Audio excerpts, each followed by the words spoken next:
Hello students, हमारा जो topic चल रहा है वो है रेशियो एंड प्रोपोर्शन और आज हम इसमें शुरुआत करेंगे क्वेश्चन नंबर 18 से। देखिए क्वेश्चन नंबर 18 और 19 एग्ज़ाम पॉइंट ऑफ व्यू से बहुत ही ज़्यादा इंपॉर्टेंट है। एग्ज़ाम में 98% बच्चे ऐसे होते हैं जो इस टाइप के क्वेश्चंस को अटैम्प्ट ही नहीं कर पाते। ठीक है, तो आपने कॉन्सेप्ट को समझना है, क्या पूछ रहा है और क्या कहना चाह रहा है। तो सबसे पहले क्वेश्चन को समझते हैं। क्वेश्चन नंबर 18 ये कह रहा है a dog ceases a rabbit. एक डॉग जो है वो एक खरगोश का पीछा कर रहा है। The dog take 6 leaps. जो डॉग है वो कितने जंप लगाता है? एक तरीके से 6 लीप्स लगाता है for every 7 leaps of the rabbit. इसका मतलब क्या है? देखिए जितने समय में, आपने क्या समझना है, जितने समय में डॉग 6 लीप्स यानी 6 जंप लगाता है, 6 छलांग लगाता है, उतने समय में रैबिट 7 छलांग लगाता है। ठीक है, यानी यहाँ पे 6 जंप डॉग की और 7 जंप रैबिट की, ये सेम टाइम में इक्वल होंगी। And the distance covered bye rabbit in 6 leaps. और क्या कह रहा है? डिस्टेंस, दूरी किसने कवर की? रैबिट ने 6 जंप में जितनी दूरी कवर की है, इज इक्वल, इस वर्ड पे भी आपने ध्यान देना है, is equal to the distance covered by dog in 5 leaps. 6 leaps में रैबिट जितना डिस्टेंस कवर कर रहा है उतना ही डिस्टेंस डॉग कवर करता है 5 लीप्स यानी 5 जंप्स में। Find the ratio of there speed. तो आपने इनकी चाल यानी स्पीड का अनुपात ज्ञात करना है। तो देखिए कौन कौन है यहाँ पे? डॉग और रैबिट के बारे में बात हो रही है। क्लियर? टाइम के हिसाब से क्या कह रहा है? 6 लीप्स ऑफ डॉग। तो 6 लीप्स ऑफ डॉग ये हमने लिख लिया, बराबर है in the same time 7 leaps of the rabbit. ये ऊपर वाला जो स्टेटमेंट है ये टाइम को डिनोट कर रहा है, तो यहाँ पे 7 लीप्स ऑफ द रैबिट। आगे इसने क्या कहा है? आगे बात हुई है डॉग और रैबिट की। फिर से ये किस लिए हम यूज़ कर रहे हैं इसको, सेकेंड स्टेटमेंट को? डिस्टेंस के रेस्पेक्ट में। डिस्टेंस इक्वल है। देखिए डॉग के कितने लीप्स हैं? डॉग के लीप्स है 5, यानी 5 लीप्स में डॉग ने जितना डिस्टेंस ट्रेवल किया है उतना ही डिस्टेंस रैबिट ट्रेवल करेगा कितने लीप्स में? 6 लीप में। देखिए जब भी पहले भी हमने क्वेश्चंस किए हैं उसमें भी जब इक्वल की बात आती थी, इक्वल डिस्टेंस या सेम डिस्टेंस, तो उसका मतलब क्या होता है? कॉमन। और कॉमन जब वर्ड आएगा तो आपने क्या निकालना होता है? एलसीएम यानी लीस्ट कॉमन मल्टीपल। तो हम क्या करते हैं? 5 और 6 का एलसीएम निकाल लेते हैं। दोबारा रिपीट कर रहा हूँ, 5 और 6 का एलसीएम निकाल लेते हैं, क्योंकि यहाँ पे ये 5 लीप्स और 6 लीप्स में डिस्टेंस कॉमन यानी सेम और इक्वल ट्रेवल कर रहे हैं। तो 5 और 6 का एलसीएम कितना आ जाएगा? 30। तो हमने मान लिया कॉमन डिस्टेंस है 30 मीटर। तो 5 से कितना टाइम? 30, 6 टाइम्स। तो ये कितने? 6 मीटर डिस्टेंस कवर करेगा एक तरीके से। 6 मीटर पर लीप, एक जंप में 6 मीटर डिस्टेंस ट्रेवल करेगा डॉग। और रैबिट 6 से 5 टाइम्स 30, तो ये 5 मीटर डिस्टेंस ट्रेवल करेगा एक लीप में। ये बात क्लियर है? टाइम एंड डिस्टेंस में अगर मैं आपको याद दिलाऊं, टाइम एंड डिस्टेंस में मैंने आपको बताया था कि कोई भी 2 मूविंग बॉडीज़ अगर सेम टाइम तक ट्रैवल करती हैं, यदि 2 गतिमान वस्तुएं समान समय तक गतिमान रहती हैं, तो उनकी दूरी का जो अनुपात होता है वही अनुपात उनकी चाल का भी होता है। In English, when the 2 bodies are in motion for the constant time or same time, then the ratio of their distance is equal to the ratio of their speed. अब यहाँ पे क्या है? टाइम सेम है। यहाँ पे क्या है? यहाँ पे टाइम सेम है। क्यों? इसने बोला है 6 लीप्स डॉग लगाता है, तो उतने ही टाइम में रैबिट कितने लीप्स लगाता है? 7 लीप्स लगाता है। अब देखिएगा डॉग एक लीप में कितना डिस्टेंस ट्रैवल करता है? 6 मीटर। तो 6 लीप में कितना ट्रैवल करेगा? यानी 36 मीटर। और अगर रैबिट की बात करें तो ये एक लीप यानी एक जंप में रैबिट 5 मीटर डिस्टेंस ट्रैवल करता है, तो 7 जंप में कितना ट्रैवल करेगा? 35 मीटर एक तरीके से। ये बात क्लियर है? मीटर से मीटर कैंसिल आउट, तो हम कहेंगे 36:35 is the ratio of their respective speeds. I think ये बात आपको क्लियर होगी। सेम कंसेप्ट का यूज़ हम 19th क्वेश्चन में करेंगे। तो समझते हैं, देखिए क्या कह रहा है। अ डॉग टेक 7 जंप्स, एक डॉग है जो कि कितने जंप लगाता है, 7 जंप लगाता है, for every 10 jumps of the लोयन, अगर वहीं पे लोयन कितनी जंप लगाता है, 10 जंप लगाता है। एंड अ फॉक्स टेक्स, और जो एक लोमड़ी है वो 12 जंप लगाती है, जितने समय में, उतने ही समय में, for every 10 jumps of the लोयन, उतने ही समय में लोयन 10 जंप लगा लेता है। तो हम क्या लिख रहे हैं, डॉग, लोयन और फॉक्स की तुलना हो रही है। पहले समय के रेस्पेक्ट में देख लेते हैं। डॉग कितने जंप लगा रहा है, 7 जंप लगा रहा है, उतने में लोयन कितने जंप लगा लेता है, 10 जंप्स लगा लेता है। आपने कंसेप्ट को समझना है, बात क्या हो रही है। And fox takes 12 jumps for every 10 jumps of the lion, lion अगर 10 जंप लगा रहा है तो फॉक्स कितने जंप लगा रही है, 12 जंप लगा रही है। ये किसके रेस्पेक्ट में बात हुई है, यहाँ पे रेस्पेक्ट हुआ है टाइम का रेस्पेक्ट, ठीक है। अब नेक्स्ट स्टेटमेंट देखिए, यहाँ से नेक्स्ट स्टेटमेंट स्टार्ट होता है। एंड द डिस्टेंस, अब दूरी की बात आ गई। Distance covered by dog in 5 jump, 5 jump में डॉग जो है जितनी दूरी तय करता है, डिस्टेंस कवर्ड बाय लोयन इन 15 जंप्स, उतनी ही दूरी लोयन ट्रेवल कर लेता है 15 जंप में। And the distance covered by fox, और डिस्टेंस किसके द्वारा, लोमड़ी के द्वारा कवर किया जाता है इन 20 जंप्स में, 20 जंप में, इज़ इक्वल।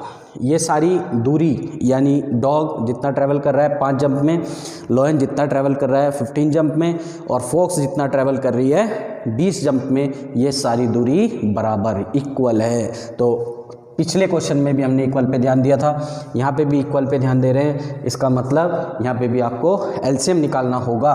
तो हम क्या कह रहे हैं, डॉग, लॉयन और फॉक्स की बात हो रही है।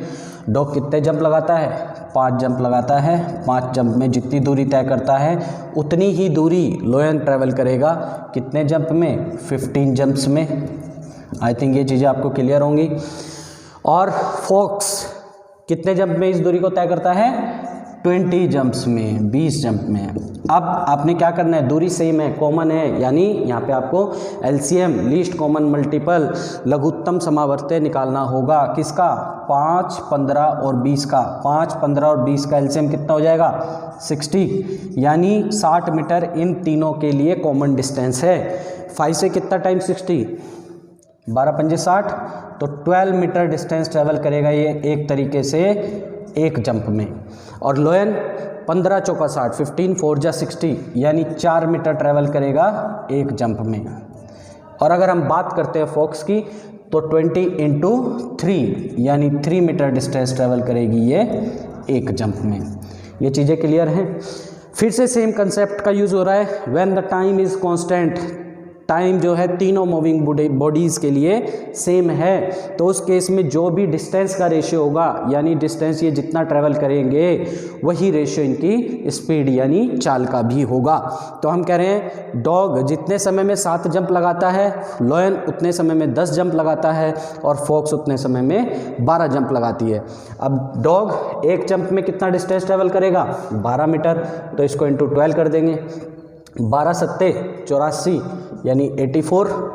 और लोयन की अगर बात करें तो एक जंप में 4 मीटर लगाता है, तो 10 जंप में कितना करेगा, इंटू 4 कर देंगे, तो ये 40 मीटर बोल सकते हैं आप इसको, ठीक है।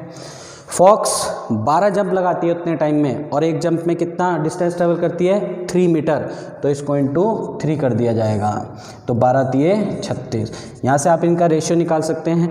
रेशियो निकालने के लिए आपने क्या करना होता है, जो भी वैल्यूज़ आपके पास आ रही हैं उनको लोवेस्ट फॉर्म पे रखना होता है। लोवेस्ट फॉर्म पे रखने के लिए क्या करेंगे, 84, 40 और 36 का HCF हाईएस्ट कॉमन फैक्टर निकालेंगे। आपको साफ दिखाई दे रहा है तीनों ही नंबर 4 से डिविजिबल हैं, तो आप इसको 4 से डिवाइड करेंगे तो यहाँ से आपको इनका रेशियो प्राप्त होगा। 4 21 चौका 84 21, 4 से 40 कटेगा 10 टाइम्स, और 4 से 36 कटेगा 9 टाइम्स, तो हम कहेंगे 21:10:9 is the ratio of the speed of dog, lion and fox. Question number 20 पे आते हैं। देखिए क्या कह रहा है, अ बैग कंटेन्स 1 रुपी 50 पैसा एंड 25 पैसा कॉइन्स। एक बैग के अंदर कुछ 1 रुपये के सिक्के हैं, कुछ 50 पैसे के सिक्के हैं और कुछ 25 पैसे के सिक्के हैं। एंड द रेशियो, और उनका जो अनुपात है किस चीज़ का, of the numbers of coins, यानी उनकी संख्या का जो अनुपात है इज़ 5:7:9, वह 5:7:9 है। इफ़ द टोटल वैल्यू यानी कुल amount of all the coins is ₹430, यदि बैग में कुल मिलाकर 430 रुपये हैं, then find the number of 50 paisa coins, तो आपने बताना है कि 50 पैसे के सिक्के उस बैग के अंदर कितने हैं। तो समझते हैं, देखिए 3 वैरायटी ऑफ कॉइन्स हैं, 3 वैरायटी ऑफ कॉइन्स, ₹1, 50 पैसा एंड 25 पैसा। आपको जो रेशियो दिया गया है वो किस चीज़ का रेशियो दिया गया है, नंबर ऑफ कॉइन्स का रेशियो दिया गया है। तो हम यहाँ लिखेंगे नंबर ऑफ कॉइन्स का जो रेशियो है वो है 5:7:9। अभी तक हम वही इन्फॉर्मेशन लिख रहे हैं जो हमें क्वेश्चन के अंदर गिवन है। क्लियर। अब यहाँ पे हमें क्या बोला गया है कि बैग के अंदर कुल मिलाकर 430 रुपये हैं। देखिए 430 रुपये अगर बैग के अंदर हैं तो उनका जो वो सिक्के हैं 1 रुपये 50 पैसे और 25 पैसे के जो सिक्के हैं वो वैल्यू वाइज कितनी वर्थ अपनी रखते होंगे, हमें ये निकालना है इस क्वेश्चन के अंदर। तो नंबर है, दूसरा हम कहेंगे दूसरी बात होगी वैल्यू की, यानी उनकी वर्थ सिक्कों की कितनी है। देखिए अगर 1 रुपये के 5 सिक्के होंगे तो उनकी वर्थ कितनी होगी, 5 रुपये आप बोल सकते हैं। 1 रुपये के अगर 5 सिक्के हैं तो वर्थ कितनी होगी, 5। तो हम क्या करते हैं यहाँ पे 5/1, इससे वर्थ निकल जाएगी। ठीक है। 50 पैसे के 7 सिक्के हैं, 7 सिक्के हैं। देखिए 7 सिक्के अगर हैं 50 पैसे के तो कितने रुपए होने चाहिए, 3.5 रुपये। लेकिन आप यहाँ पे 3.5 यानी 3.5 लिखेंगे तो आपकी कैलकुलेशन टफ हो जाएगी। तो हम यहाँ पे डायरेक्टली क्या कर लेते हैं 7/2, क्योंकि रुपये बनाने के लिए 1 रुपया बनाने के लिए 50 पैसे के 2 सिक्के चाहिए होते हैं, और यहाँ पे 1 रुपये बनाने के लिए 1 रुपये का 1 सिक्का चाहिएगा, इसलिए 1 से डिवाइड किया। ऐसे ही 25 पैसे के कितने सिक्के चाहिए होते हैं 1 रुपये बनाने के लिए, 4। तो यहाँ पे 9/4 कर देंगे। ये इनकी वैल्यू आ गई। इसको और शॉर्ट करने के लिए, आसान बनाने के लिए हम क्या करते हैं, जो भी हमें वैल्यूज़ दी गई हैं, ये जो हमने फ्रैक्शन में वैल्यू निकाली ना, इनको अगर डिनोमिनेटर के एलसीएम से मल्टीप्लाई कर दें तो हमारा जो रेशियो है वो होल नंबर्स में आ जाएगा। ठीक है। तो 1, 2 और 4 का एलसीएम निकाल लो। क्या कह रहे हैं, एलसीएम निकाल लो किसका, 1, 2 और 4 का। कितना होगा, 4 ही होगा। तो हम क्या करेंगे, वैल्यू का जो रेशियो हमारे पास आया उसको 4 से इंटू कर देंगे।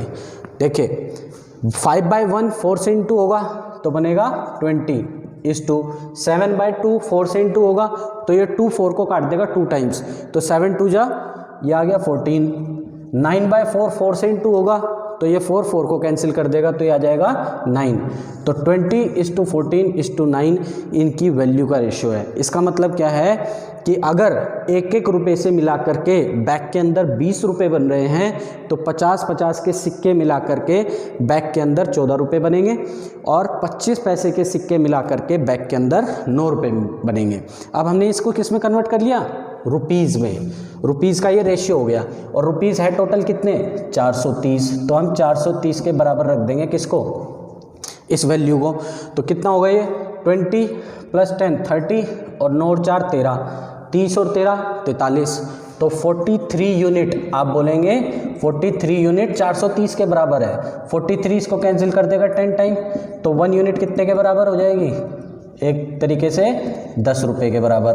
किसके सिक्के पूछे हमसे, फाइंड द नंबर ऑफ 50 पैसे कॉइन्स। 50 पैसे कॉइन्स आपने बताने हैं। अब देखिए 50 पैसे कॉइन्स से रुपए कितने बन रहे थे 14, तो अमाउंट लिख लेते हैं, अमाउंट ऑफ 50 पैसे कॉइन्स कितना होगा 14 यूनिट, तो 14 यूनिट 14 को इंटू कर लेंगे इससे 10 से, तो कितने रुपए हो गए, ये रुपए हो गए 140। अब देखो 50 पैसे के सिक्के से 140 रुपये बन रहे हैं, और 1 रुपया बनाने के लिए 50 पैसे के कितने सिक्के चाहिए होते हैं 2। बात क्लियर है।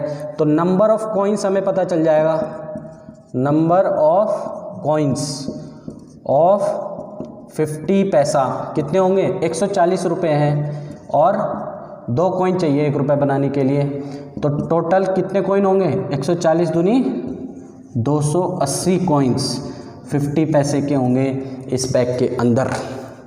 क्लियर है। तो इस तरीके से आपने ये क्वेश्चंस अटैम्प्ट करने हैं। सेम क्वेश्चन है क्वेश्चन नंबर 21, इसको भी समझते हैं। देखिए ये कह रहा है अ बैग कंटेन्स 1 रुपी 50 पैसा एंड 25 पैसा कॉइन्स। एक बैग के अंदर 1 रुपये के कुछ सिक्के हैं, 50 पैसे के सिक्के हैं और 25 पैसे के सिक्के हैं। And the ratio of their value, देखिए क्या डिफरेंस है इस क्वेश्चन में। पिछले वाले क्वेश्चन में रेशियो ऑफ नंबर दिया गया था, यानी कितनी कितनी संख्याएं हैं 1 रुपये के, 50 पैसे के और 25 पैसे के सिक्के की। लेकिन यहाँ पे किसका दे रखा है रेशियो, अमाउंट, यानी उनकी वर्थ कितनी है, कीमत कितनी है। क्या कीमत है, 30:11:7, ये वर्थ है उनकी, 30:11:7। If the total number of coins, अब देखिए अब क्या दे रखा है, टोटल नंबर ऑफ कॉइन्स। पहले क्या दे रखा था, पहले दे रखा था टोटल अमाउंट, ठीक है। तो इन चीज़ों को समझना है। Total number of coins are 480, bag के अंदर कुल मिला के 480 सिक्के हैं। Then find the number of 50 paisa coins. यहाँ पे भी आपको क्या निकालना है, संख्या निकालनी है 50 पैसों के सिक्के की। तो अगेन 1 रुपये के सिक्के हैं, 50 पैसे के सिक्के हैं और 25 पैसे के सिक्के हैं, 3 चीज़ें हैं।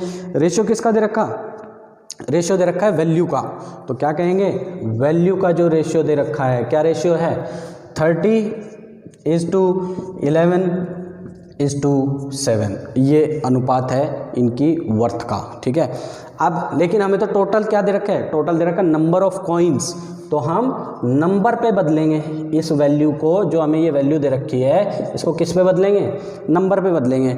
अब देखिए जब नंबर को वैल्यू पे बदल रहे थे तो डिवाइड कर रहे थे, लेकिन अब वैल्यू को नंबर पे बदलेंगे तो अब आपको मल्टीप्लाई करना होगा, ये चीज़ ध्यान रखनी है। तो 30 रुपये बन रहे हैं एक एक के सिक्के से, तो 1 से मल्टीप्लाई कर लें तो यानी 30 ही सिक्के रहे होंगे। इधर देखें 11 रुपये बन रहे हैं किससे, 50 पैसे के सिक्के से, तो इसको इंटू 2 कर लें तो सिक्के कितने होंगे, 11 दूनी 22 सिक्के होंगे। 25 पैसे के सिक्के से 7 रुपये बन रहे हैं एक तरीके से, क्योंकि ये वैल्यू है ना, 7 रुपये बन रहे हैं, तो इसको करेंगे इंटू 4, क्योंकि 1 रुपये में 25 पैसे के 4 सिक्के होंगे, तो 7 4 जा 28। ये बात आपको क्लियर हो गई। आप इसको फर्दर डिवाइड कर सकते हैं, किससे, फर्दर डिवाइड किया जा सकता है 2 से। 2 से ये 15 टाइम्स, 2 से ये कटा 11 टाइम्स और 2 से ये कटा 14 टाइम्स, तो 15:11:14 रेशियो हो जाएगा किसका, इनकी संख्या का। अब हम इसको जोड़ लेते हैं, क्यों जोड़ना है, क्योंकि हमें टोटल नंबर ऑफ कॉइन्स दे रखे हैं, टोटल नंबर ऑफ कॉइन्स दे रखे हैं 480 बैग के अंदर। तो इसको जोड़ करके लिखिए, देखिए 10 20 30, पहले हम टेंस प्लेस वाली वैल्यू को जोड़ रहे हैं, 10 20 30 35, 1 और 4 5, 35 और 5 40, तो साफ कहेंगे 40 यूनिट बराबर है 480 के। 0 से 0 कैंसिल आउट, 4 से डिवाइड करेंगे तो 1 यूनिट की वैल्यू आ जाएगी। देखिए 4 1 जा 4 और 4 2 जा 8, तो 1 यूनिट कितने के बराबर है, 1 यूनिट है 12 कॉइन्स के बराबर, 12 सिक्कों के बराबर। हमसे क्या पूछा गया है, then find the number of 50 paisa coins. तो आपने बताना है 50 पैसा कॉइन्स कितने होंगे, बताइए जल्दी।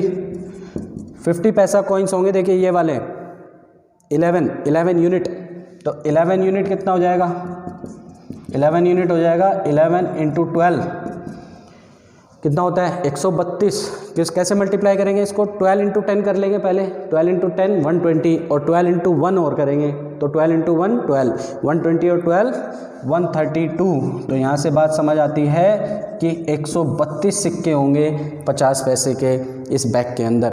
तो आप समझ रहे हैं 2 टाइप के क्वेश्चन ही इसमें बनते हैं, इससे तीसरा टाइप का कोई क्वेश्चन नहीं बनेगा। एक में तो क्या होगा, आपको नंबर का रेशियो दे रखा होगा, नंबर ऑफ कॉइन्स का, और टोटल अमाउंट दे रखा होगा। दूसरे में आपको टोटल नंबर ऑफ कॉइन्स दे रखे होंगे और वैल्यू का रेशियो दे रखा होगा।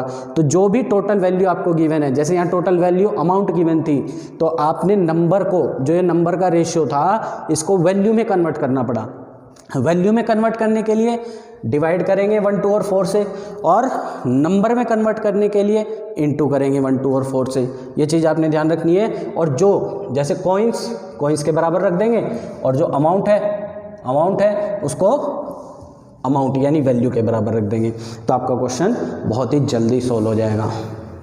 क्वेश्चन नंबर 22 में आते हैं। प्रॉब्लम ऑन एजिस से रिलेटेड क्वेश्चन है ये, इनको भी ध्यान से समझना है। और इन क्वेश्चंस को करने के बाद आपने क्या करना है, अपनी बुक से प्रॉब्लम ऑन एजिस के क्वेश्चंस करने हैं। सेम कंसेप्ट पे सारे क्वेश्चंस हो जाएंगे, ठीक है। मैं आपको जो यहाँ पे क्वेश्चंस बताऊँगा वो शॉर्ट ट्रिक से बताऊँगा। ट्रेडिशनल मेथड से अगर आपको पूछना है तो आप डाउट सेशन में पूछ सकते हैं, ठीक है।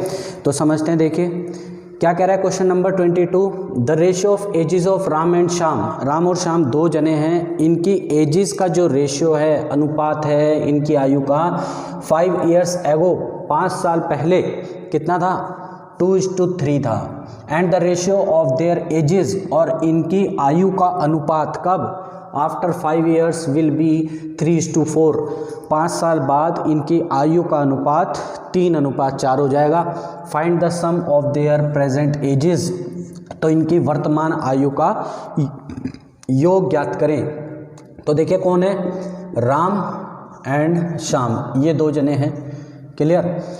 यहाँ पे कहीं इनकी प्रेजेंट एज मान लेते हैं, ठीक है। इससे 5 साल पहले यानी 5 years अगर माइनस कर दिया जाए तो इनकी एजेस का रेशियो कितना था, 2:3 इनकी एजेस का रेशियो था। And the ratio of their edges after 5 years, यानी प्रेजेंट से अगर 5 साल आगे चले जाएं तो इनकी आयु का जो अनुपात है वो हो जाएगा 3:4। क्लियर है बात। अब आपने ऐसे क्वेश्चन में ध्यान क्या रखना होता है कि 5 साल पहले से 5 साल बाद तक का अंतर यहाँ पे कितना है, राम की एज में 1 इकाई यानी 1 यूनिट का, और श्याम की एज में जो अंतर है वो भी कितना है, 1 इकाई का। और ये अंतर कितने साल के बराबर होगा, 5 साल पीछे 5 साल आगे यानी 10 साल के बराबर होगा। तो हम यहाँ पे कहते हैं कि 1 यूनिट का जो अंतर है किसी एक की एज में उठाते हैं, ठीक है। इसकी एज में उठा लो 1 यूनिट, या इसकी एज में उठा लो 1 यूनिट, तो वो अंतर कितने साल के बराबर होगा, 10 साल के बराबर होगा। ये बात क्लियर है। तो 3 यूनिट कितना हो जाएगा, देखो 3 यूनिट, अगर राम की एज की बात कर रहे हैं, राम की एज 3 यूनिट 30 साल, क्योंकि 1 यूनिट की वैल्यू है 10 साल। और श्याम की एज कितनी है, 4 यूनिट, तो 4 यूनिट बराबर होगा कितने के, 40 साल के। यानी 5 साल बाद इनकी आयु का जो योग है, तो क्या कह रहे हैं, after 5 years sum of their ages कितना हो जाएगा, 40 और 30 70 साल। लेकिन ये कब की बात पूछ रहा है, ये पूछ रहा है प्रेजेंट में। प्रेजेंट तो कब होगा, जब 5 साल बाद में नहीं, आज की बात होगी। यानी राम की एज से भी 5 साल घटा देंगे और श्याम की एज से भी 5 साल घटा देंगे, तो इसमें से हम क्या करेंगे, 10 साल घटा देंगे 70 साल में से, तो इनकी एजेस का जो सम होगा वो 60 years होगा। कब, प्रेजेंट में। ये बात समझ आ रही है। इसको आप दूसरे रिस्पेक्ट से भी कर सकते थे कि यहाँ से निकालते 2 यूनिट 20 साल और 3 यूनिट 30 साल, तो 5 साल पहले सम होता 50, और 5 साल में 50 में 5 साल इस राम के और 5 साल श्याम के, यानी 10 साल ऐड कर देते तो भी 60 years इनकी प्रेजेंट एजेस का सम आता। तो आपने समझा कि कितनी जल्दी से आप क्वेश्चन कर पा रहे हैं इस शॉर्ट ट्रिक का यूज़ करके। ऐसे ही क्वेश्चन नंबर 23 देखते हैं। The ratio of ages of Ram and Shyam, Ram और श्याम की आयु का अनुपात 5 years ago, एगो मतलब पास्ट में, 5 years ago was 3:1, 3:1 था। And the ratio of their edges, इनकी आयु का अनुपात आफ्टर 5 years, 5 साल बाद यानी भविष्य में क्या हो जाएगा, विल बी 2:1, 2:1 हो जाएगा। Find the present ages of both, तो दोनों की वर्तमान आयु ज्ञात करें। देखिए फिर से राम और श्याम ये 2 जने हैं, ठीक है। प्रेजेंट की ये बात हो रही है। यहाँ से 5 साल पहले फिर से हमने सेम कंसेप्ट का यूज़ किया 5 years ago, the ratio was 3:1, अनुपात था इनकी आयु का 3:1, and the ratio of their edges after 5 years will be, 5 साल के बाद after 5 years the ratio will become 2:1। Clear. अब देखिए 5 साल पहले से 5 साल भविष्य तक की अगर बात करें तो कुल अंतर 10 साल का होगा किसी एक की आयु में। राम की आयु में देखें कब से, 5 साल पहले से और 5 साल आगे अगर बात करें तो 10 साल का अंतर होगा, और इधर भी 10 साल का अंतर होगा, सेम अंतर होना चाहिए। बट जब हमने यहाँ पे देखा 3 से हुआ 2, यानी 1 की कमी आ रही है, यानी अंतर कितने का है, 1 यूनिट का, और 1 से रहा 1, यहाँ पे अंतर है 0 यूनिट का। तो ऐसे क्वेश्चन में आपने क्या करना होगा, जो भी इनका फ्यूचर वाला अंतर होगा, फ्यूचर वाला अंतर कितना है, देखिए फ्यूचर वाला अंतर है 2 - 1 दैट इज 1। तो पहले 5 साल पहले वाले रेशियो को आपने 1 से इंटू कर देना है, और 5 साल पहले का जो रेशियो का अंतर होगा दैट इज 3 और 1 का अंतर, डिफरेंस 3 और 1 का डिफरेंस 2।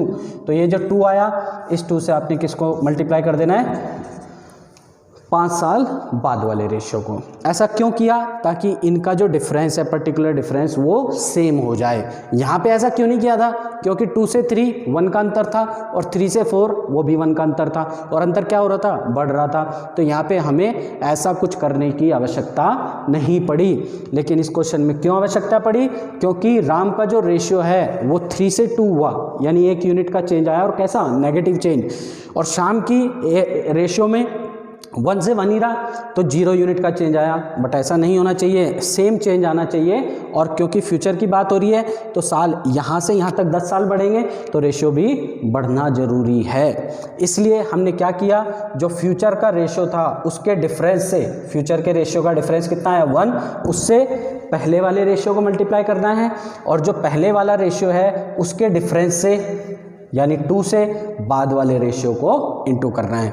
तो देखिए 1 से 3 को इंटू करेंगे 3 रहेगा, और 1 से 1 को इंटू करेंगे 1 ही रहेगा। ठीक है। अब फ्यूचर की बात करें तो 2 को 2 से इंटू करा तो कितना हो गया 4, और 2 को 1 से इंटू किया तो हो गया 2। क्लियर। अब देखिए 3 से 4 हुआ, यानी 1 यूनिट की बढ़ोतरी, और 1 से 2 हुआ तो 1 यूनिट की बढ़ोतरी। तो हम कह रहे हैं 1 यूनिट की बढ़ोतरी हो रही है। ऐसा होना जरूरी था, क्यों, क्योंकि इनकी एज का डिफरेंस पास्ट से फ्यूचर तक 10 साल हो रहा है। तो किसी एक की रेशियो उठा लो जिसमें कितना आएगा, 1 यूनिट का अंतर 10 साल के बराबर आ जाएगा। तो यहाँ से हम कहेंगे 1 यूनिट इक्वल टू 10 ईयर्स। बात क्लियर है। अब इसकी एज बात करें राम की, तो राम्स एज आफ्टर 5 ईयर्स ये कितनी हो जाएगी, 4 यूनिट, और 1 यूनिट 10 के बराबर है तो 40 ईयर्स। बात क्लियर। और शाम से एज आफ्टर 5 ईयर्स क्या होगी, 2 यूनिट, 2 और 1 यूनिट की वैल्यू है 10 साल, तो इसकी आयु हो जाएगी 20 साल। लेकिन हमसे पूछी कौन सी है, find the present ages of both. तो प्रेजेंट एजेस की बात करेंगे, प्रेजेंट एजेस राम और श्याम की। राम देखे 5 साल बाद 40 साल का होगा, यहाँ पे 40 साल का होगा, लेकिन हमें तो ये वाली वैल्यू चाहिए ना, प्रेजेंट वाली, प्रेजेंट एज वाली। तो 5 साल बाद 40 का है तो प्रेजेंट में कितने का होगा, 5 साल कम, यानी 35 साल का। और श्याम कितने का होगा, 5 साल बाद 25 का है तो प्रेजेंट में, सॉरी 5 साल बाद 20 का है तो प्रेजेंट में 15 साल का होगा। इस तरीके से आप दोनों की इंडिविजुअल एज भी निकाल सकते हैं। क्वेश्चन नंबर 24 पे आते हैं। देखिए क्या कह रहा है, the age of Ram is, Ram की जो आयु है is 4 times of the age of his daughter, अपनी बेटी की आयु का 4 गुना है। The age of Ram, Ram की आयु वॉज 9 टाइम्स, 9 गुना थी, of her daughter's age 5 years ago, अपनी बेटी की आयु का 9 गुना इसकी आयु थी, कब, 5 साल पहले। फाइंड देयर प्रेजेंट एजेस, तो इनकी वर्तमान आयु ज्ञात करें। तो देखिए राम और इसकी डॉटर, 2 प्राणी हैं यहाँ पे, ठीक है। प्रेजेंट में अगर बात करें, the age of Ram is 4 times of the age of his daughter, यानी प्रेजेंट की जो बात हो रही है, प्रेजेंट में इनकी एजेस का जो रेशियो है, राम 4 गुना है अपनी बेटी की आयु का। The age of Ram was 9 times, Ram की जो आयु थी वो 9 गुना थी, किससे? अपनी बेटी की आयु से। यानी बेटी अगर 1 साल की थी तो राम 9 साल का, 9 गुना। कब? 5 साल पहले, यानी पास्ट की बात हो रही है। क्लियर? यानी प्रेजेंट से 5 साल पहले तक का अंतर 5 साल ही रहेगा। फाइंड देयर प्रेजेंट एजेस, तो इनकी वर्तमान आयु ज्ञात करें। तो मैंने आपको क्या बताया था, देखिए 9 से 4 हो रहा है अनुपात, कितना घट रहा है? 5 घट रहा है, और 1 से 1 यानी यहाँ पे 0 घट रहा है। तो जो अंतर है उसको समान करने के लिए 4 और 1 का डिफरेंस, 4 और 1 का डिफरेंस कितना होता है? 3। तो 3 से पहले वाले रेशियो को इंटू कर देंगे, और 9 और 1 का डिफरेंस, 9 और 1 का डिफरेंस 8, 8 से किसको इंटू करेंगे? बाद वाले रेशियो को इंटू कर देंगे। क्लियर है ये बात? तो 9 3 जा 27 इस टू 3 1 जा 3, ये हो गया 5 साल पहले का अनुपात। और 8 4 जा 32 और 8 1 जा 8, ये हो गया 5 साल यानी प्रेजेंट का अनुपात। क्लियर? तो 27 से 32 अंतर कितना आया? 27 से 32 5 यूनिट का, और 3 से 8 यहाँ पे भी अंतर आया कितने का? 5 यूनिट का। तो हम कहेंगे 5 यूनिट कितने के बराबर है? 5 साल पहले से प्रेजेंट तक का अंतर 5 साल ही रहेगा। तो 5 यूनिट बराबर है 5 ईयर्स के, तो 1 यूनिट बराबर होगा 1 ईयर के। और प्रेजेंट एज क्या है? 32:8 यानी 32:8। तो प्रेजेंट एजेस हम निकाल सकते हैं। प्रेजेंट एजेस राम की कितनी हो जाएगी? 32 यूनिट, और 1 यूनिट 1 साल के बराबर है, तो 32 यूनिट 32 साल के बराबर। ऐसे ही इसकी डॉटर की जो एज है वो कितनी हो जाएगी? डॉटर की एज देखिएगा 8 यूनिट, और 1 यूनिट 1 साल के बराबर, तो 8 यूनिट 8 साल के बराबर। तो इनकी वर्तमान आयु राम की 32 साल और इसकी डॉटर की 8 साल हो जाएगी। तो आप समझ पा रहे हैं कंसेप्ट क्या है? जब भी डिफरेंस सेम नहीं होगा, आपने डिफरेंस को सेम करने के लिए बाद वाले रेशियो के अंतर का जो डिफरेंस होगा उससे पहले रेशियो को इंटू करना है, और पहले रेशियो का जो डिफरेंस होगा उससे बाद वाले को इंटू करना है। सेम क्वेश्चन नंबर 25 पे आते हैं। देखिए क्या कह रहा है? द रेशियो ऑफ, अनुपात दिया गया है, age of Meena and her mother, Meena और उसकी माताजी की आयु का अनुपात दिया गया है कितना? 3:8, 3:8। फाइंड द रेशियो, आपने क्या बताना है? रेशियो ज्ञात करना है। रेशियो ऑफ देयर एजेस, उनकी आयु का अनुपात बताइए। आफ्टर 4 ईयर्स, 4 साल बाद। इफ आफ्टर 10 ईयर्स, यदि 10 साल बाद। देयर एज डिफरेंस, उनकी आयु का जो अंतर है, विल बी 35 ईयर्स, 35 साल हो। फिर से समझा रहा हूँ। वर्तमान में मीना और उसकी माताजी की आयु का अनुपात 3:8 है। तो बताइए 4 साल बाद या 4 साल पश्चात उनकी आयु का अनुपात क्या होगा यदि 10 साल पश्चात उनकी आयु का अंतर 35 साल है। तो देखिए 2 प्राणी हैं यहाँ पे भी, मीना और मीना की मदर। प्रेजेंट में अगर बात की जाए,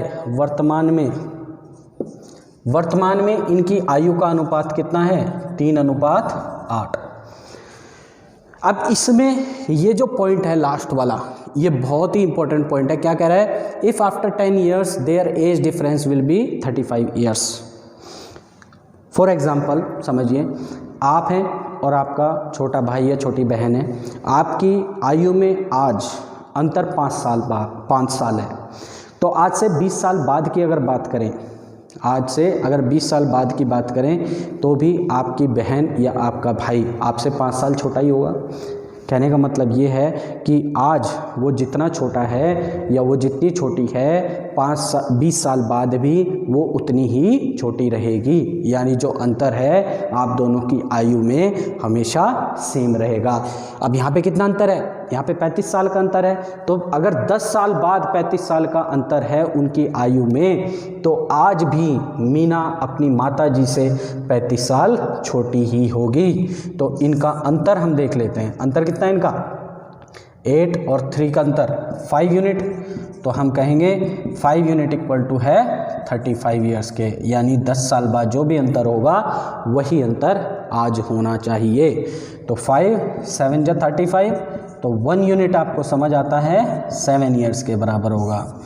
तो इनकी प्रेजेंट एज क्या हो जाएगी, प्रेजेंट एज 3 यूनिट हो जाएगी मीना की, तो 3 यूनिट कितने के बराबर, 3 × 7 यानी 21 साल की आज मीना है। ये मीना की एज आ गई आज की। और मदर की अगर बात करें तो मदर की एज आज कितनी होगी, दैट इज़ 8 यूनिट। तो 8 यूनिट कितने के बराबर हो जाएगा, 1 यूनिट है 7 साल के बराबर, तो 8 यूनिट 8 7 जा 56 ईयर्स की हैं माता जी। लेकिन हमें ज्ञात क्या करना है, निकालना क्या है, 4 साल बाद की आयु। देखिए मीना आज 21 साल की है, तो 4 साल बाद 25 साल की होगी, और इनकी जो माता जी हैं मदर, वो आज 56 ईयर्स की हैं, तो 4 साल बाद 60 ईयर्स की होंगी।